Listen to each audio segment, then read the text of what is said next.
ის რომ საბჭოთა კავშირში არ არსებობდა ესეთი საბაზრო ეკონომიკა, ეს ძალიან კარგად ჩანდა.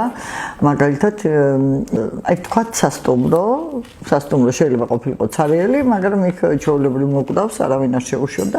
თუ ფულს არ გადაიხდი და ან ვიღაცას არ დაადეკინებდა. თემი ჯგუფი უნივერსიტეტიდან წავედით ერთხელ მოსკოვში, შატალოს და წინასწარ ქონდა დარეკილი მოსკოვის სასტუმრო არაგვის დირექტორს. ამ გასწინცა რასია, ესეთი სასტუმრო რუსეთი იყო კრემლის წინ, თუ რაირო დაგირეკათ ამან და ნუ რა თქმა უნდა შეგვიშვეს.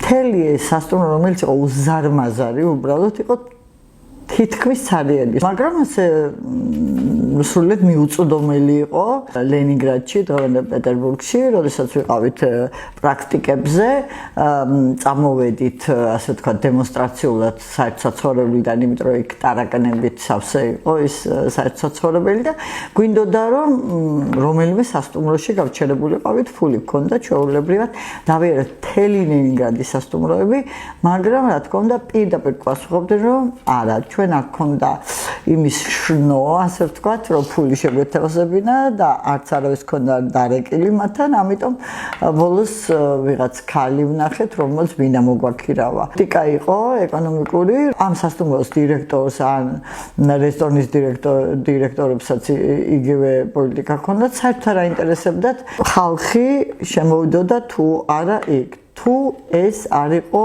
თქვათ, რაღაც მათი პირადი გამორჩენის რაღაც წყარო.